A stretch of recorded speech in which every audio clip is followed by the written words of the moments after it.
ప్రజల ప్రాణాలు తీసేటట్టుందన్న ఈరోజు ప్రజాపాలన.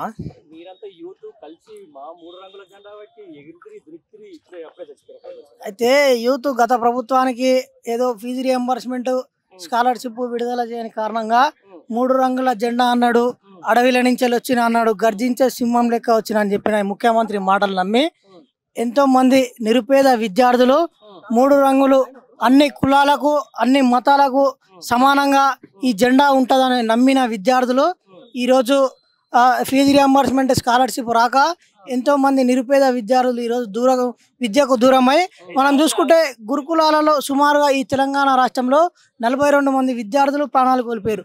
కానీ ఈ యొక్క రాష్ట్ర ప్రభుత్వం ఈ రాష్ట్రంలో ఉన్న ముఖ్యమంత్రి 42 మంది విద్యార్థులు ప్రాణాలకు పోతే ఈ నల్గొండ జిల్లాలో ఉన్న మంత్రులు కావచ్చు, ఈ రాష్ట్రంలో ఉన్న మంత్రులు కావచ్చు, ఎవరు కూడా ఆ యొక్క విద్యార్థులు కనీసం పాము కాటుకు గురయ్యి తర్వాత ఫుడ్ పాయిజన్ అయ్యి హాస్పిటల్లో పడ్డా కానీ ఈరోజు ఆ విద్యార్థుల తల్లిదండ్రులను ఆ విద్యార్థులను ఆ యొక్క గురుకులాలను గాలికి వదిలేసి ఏదైతే పుష్ప 2 కోసం ఎవరైతే మహిళ చనిపోయారో ఆ యొక్క మహిళకు 25 లక్షలు ఈ నల్గొండకి సిగ్గుండాలి. ఈ ముఖ్యమంత్రి ఈ యొక్క నల్గొండ జిల్లా మంత్రివర్యులను అడుగుతున్నాం.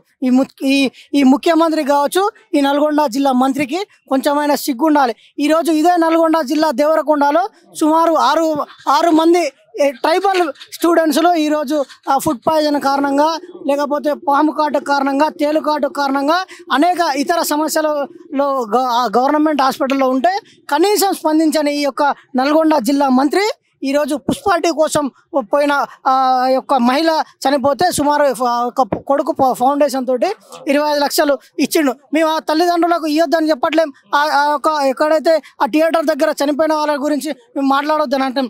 కానీ ఈ యొక్క 42 మంది విద్యార్థులను మర్చిపోయి సుమారుగా 2 గంటల పాటు అసెంబ్లీలో చర్చించండి ఈ యొక్క రాష్ట్ర ముఖ్యమంత్రి. అసెంబ్లీలే కాదు దావోస్ లో కూడా ఇదే చర్చించండి, దావోస్ లో కూడా చర్చించండు. మరి సిగ్గుండాలి. ఈరోజు కామన్ గా కౌన్సిలర్స్ మీటింగ్ అయితేనే సుమారుగా 1 గంటకు సుమారుగా 1 లక్ష రూపాయలు ఖర్చు వస్తుంది. అట్లాంటిది అసెంబ్లీలో ఎంత ఖర్చు వచ్చింది? అయ్యే ఖర్చు పెట్టి ఈరోజు 42 మంది విద్యార్థులకు ఆ యొక్క అమౌంట్ని ఖర్చు పెట్టవచ్చు. కానీ విద్యార్థులుగా మేము అడుగుతున్నాం. రైట్, దానికి మార్పు మార్పు మార్పు అన్నారు. ఎట్లా ఉంది మార్పు?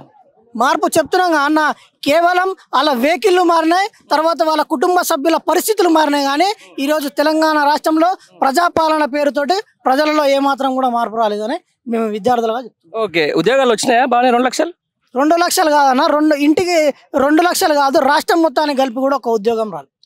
53,000 ఉద్యోగాలు ఆల్రెడీ ఇచ్చినామని చెప్తున్నారు. గాలి మాటలు నేను కూడా చెప్తానా, గాలి మాటలు చెప్పినంత మాత్రాన ప్రభుత్వం ఉద్యోగాలు ఇచ్చినట్టు కాదు కదా. మీకు పొడుగు రెడ్లు ఉన్నారు మీ నల్గొండ జిల్లాలో, అవునా కదా? వీలైతే వాళ్ళు సీఎంలే హెలికాప్టర్లో తిరుగుతున్నారు. కానీ మరి సుంకిశాల గొడవ కూలిపోతే పరిస్థితి ఏంది? సుంకిశాల గొడవ కూలిపోతే పరిస్థితి లేదు. ఈరోజు ఈ తెలంగాణ రాష్ట్రంలో రైతులు చనిపోతే కూడా ఈ మంత్రులమని చెప్పుకుంటాం. మేము 5 సార్లు గెలిచినాం, 10 సార్లు గెలిచినాం. నల్గొండ మా గుండె చప్పుడు. నల్గొండ లేకపోతే ఈరోజు మేము లేదనే ఈ రెడ్డి మంత్రులను కూడా మేము అడుగుతున్నాం. ఈ నల్గొండ నియోజకవర్గంలో ఏ ఒక్క నిరుపేద విద్యార్థి కావచ్చు, పోనీ మీ రెడ్డి అని చెప్పుకుంటారా, మీ రెడ్డిలకు కూడా ఎంతమందికి ఉద్యోగాలు ఇప్పించారో కూడా మేము అడుగుతున్నాం. వస్తాయి, వాళ్ళకి వచ్చినాయి బయటికి చెప్తారా? బయటికి చెప్తుందా? కనీసం వచ్చినాయని కూడా తెలియాలి అన్న. అరే జయవీర్ రెడ్డికి వచ్చింది, రఘువీర్ రెడ్డికి వచ్చింది, వీలైతే జానారెడ్డికి వస్తుంది రేపు.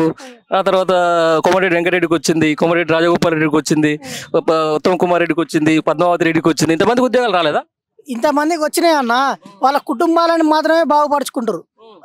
కానీ వాళ్ళ కింద ఉన్న రెడ్డి క్యాడర్ని కూడా వాళ్ళు బాగుపరచుకోవాలి కదా. కేవలం ఒక ఇంటికి మాత్రమే పరిమితం కాదుగా. మీరు ప్రజాప్రతినిధిగా ప్రజల చేత ఎన్నుకోబడ్డ లీడర్లు వాళ్ళ కుటుంబానికి, నేను చెప్తున్నా కానీ వాళ్ళ కుటుంబాలను మాత్రమే బాగుపరచరు. కానీ కనీసం వాళ్ళు ఎమ్మటున్న రెడ్డిల కన్నా ఎందుకు బాగుపరచలేని పరిస్థితి మీ యొక్క మంత్రులలో మీ యొక్క ప్రభుత్వంలో ఉందని మేము అడుగుతున్నాం. ఇట్నే కొనసాగితే ఈ ప్రభుత్వం ఎంతసేపు కొనసాగుతుంది? 2038 వరకు నేనే సీఎం అంటుండగా ఇప్పుడున్న సీఎం. ఈ ప్రభుత్వము నాకు సీఎం అధికారం కావాలంటే నాకు సీఎం కావాలని ఇంకా కూడా వాళ్ళ యొక్క గాంధీ భవన్లో చర్చలు జరుగుతూనే ఉన్నాయి. కానీ ఇది ఎక్కువ రోజులు నిలబడదు. తక్షణమే ఈ యొక్క రాష్ట్ర ప్రభుత్వం గద్దె దిగుతుంది.